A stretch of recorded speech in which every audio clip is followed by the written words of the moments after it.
Mercado Semanal. Olá, sejam muito bem-vindos ao sexto episódio do Mercado Semanal. Abrem-se mais uma vez as portas para a partilha intermunicipal e a troca de ideias desta grande região do Tâmega e Sousa. Eu sou Zé Carlos Jabosa e esta semana no Mercado Semanal estão comigo Amarante e Felgueiras e por esta ordem, Amarante, Ana Ferreira e de Felgueiras, Hélder Quintela. Bom dia, meus amigos.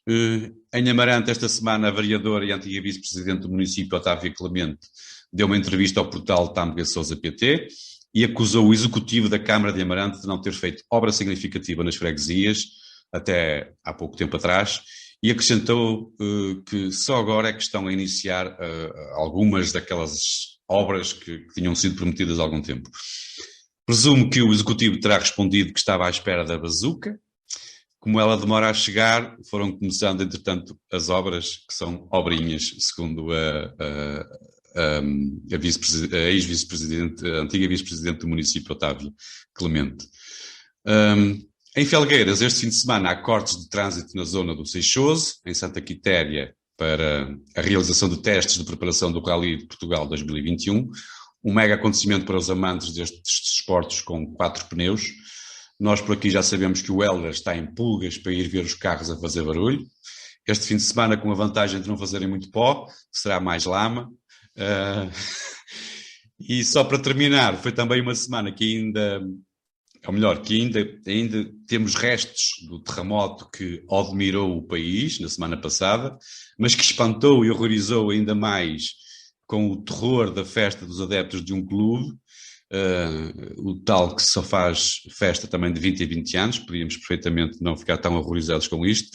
Confesso que não sei bem a razão do nosso horror, se foi pelo clube não ganhar campeonatos mais regularmente ou se foi por ter sido, ou melhor, se não foi porque não foi o nosso clube, ou então se foi pela monstruosa demonstração de carinho e amizade que ligam o primeiro-ministro ao ministro da Administração Interna.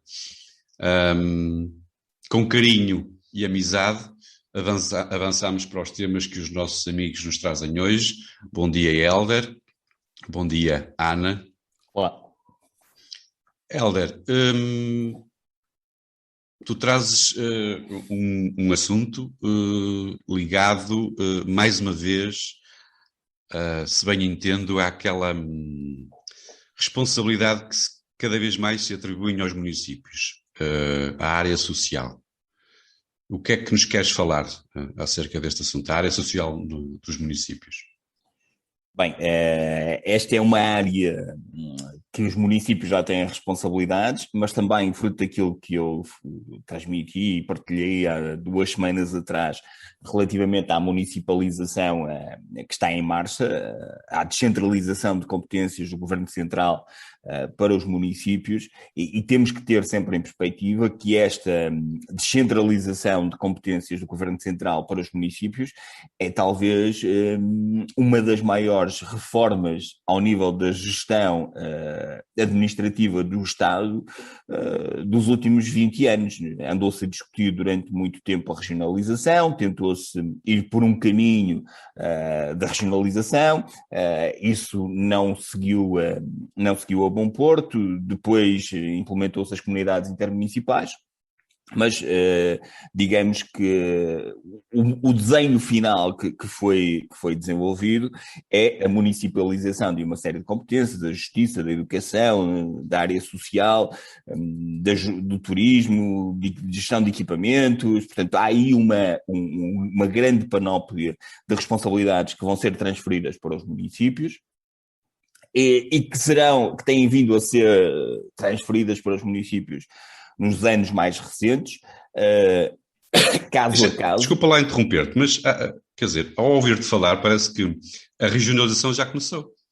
Sim, isto é a regionalização, e por isso é que é tão importante. Só que os atores desta regionalização vão ser os municípios, e por isso, e aquilo que me preocupa também, e que na altura já manifestei isso, é que isto não está a ser colocado na agenda da discussão e a merecer a devida atenção por parte de todos os atores políticos, sejam os que estão representados nos órgãos autárquicos, na Câmara, na Assembleia Municipal, nas juntas de freguesia, nem sequer pela população. E esta é a grande transformação ao nível da descentralização de competências que está a acontecer e que vai mudar a face do Estado e que obrigatoriamente vai acontecer em 2022, portanto, o horizonte é muito curto, e este que deveria ser um tema que deveria estar a ser muito falado e muito discutido, não está a ser, e eu já vos manifestei,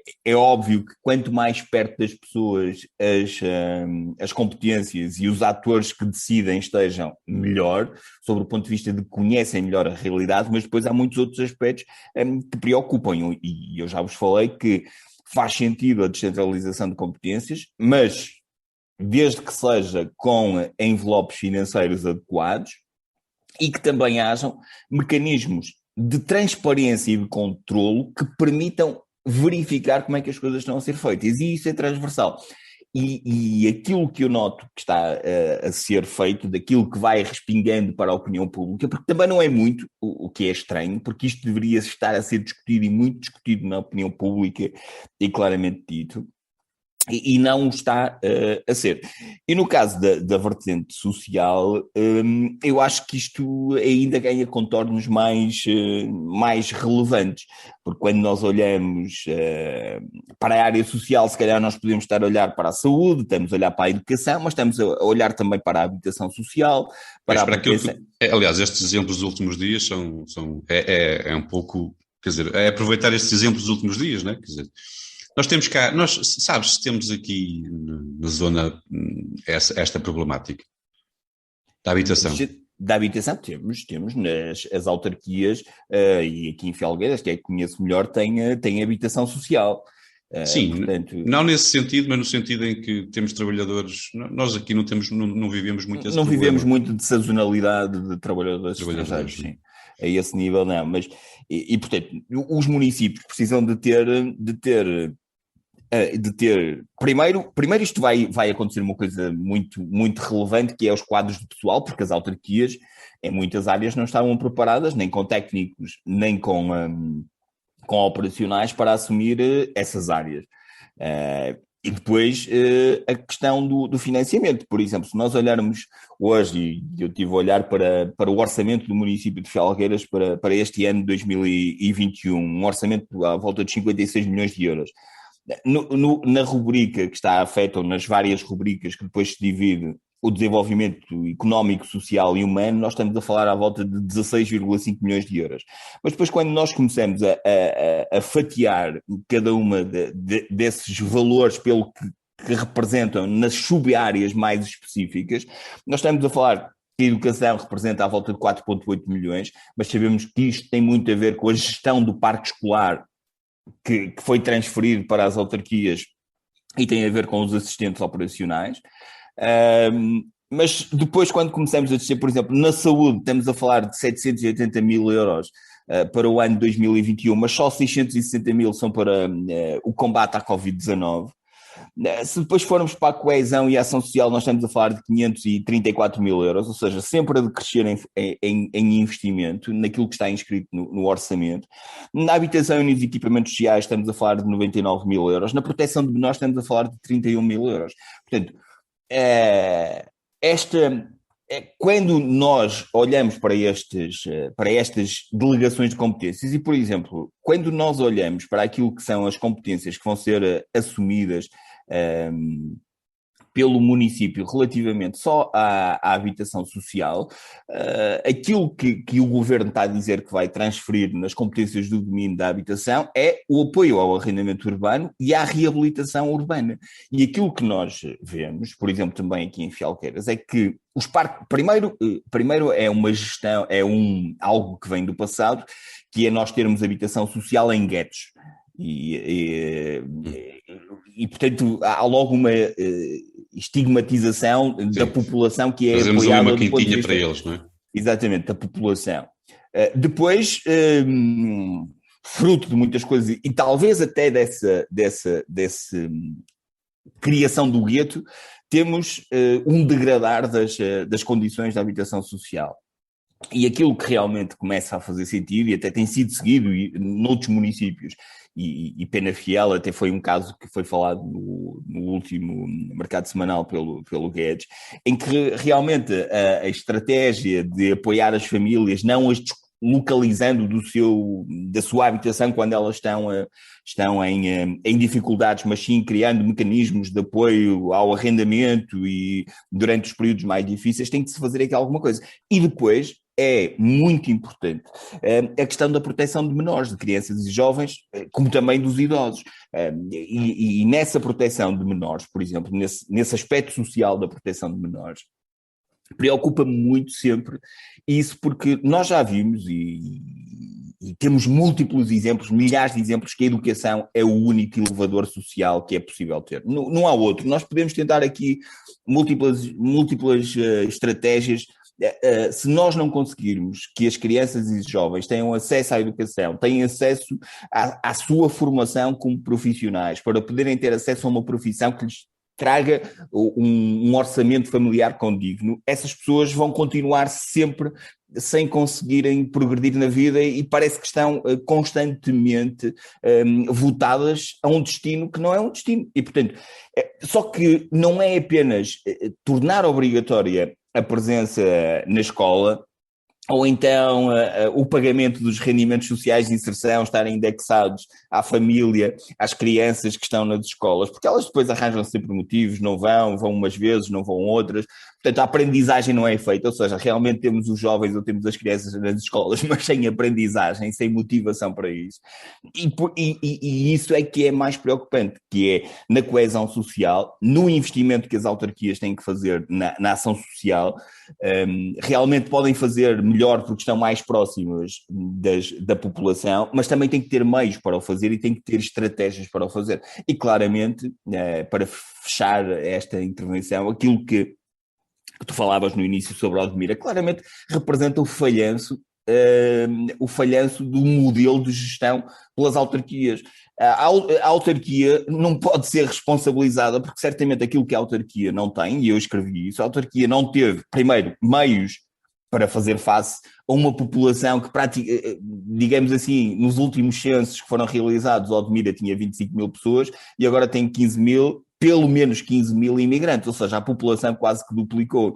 Como é que no território de Odmira é possível que a autarquia tenha meios para suportar isto, quer ao nível da educação, da saúde, da habitação social, da proteção de crianças e jovens, e depois também não foi capaz, por múltiplas limitações, que não sabemos quais, não foi capaz de sensibilizar o governo, a administração central, para lhe dar as competências e os meios necessários para fazer face. Isso é o que mais preocupa. E eu aproveito já, obrigado por já estares a passar a bola para a tua colega Ana Ferreira, e eu aproveito para lhe perguntar também à Ana aquilo que também, no fundo, a dúvida que surge desta discussão toda é como é que é possível os municípios fazerem o trabalho que se lhes é exigido sem meios, sem dinheiro. Meios.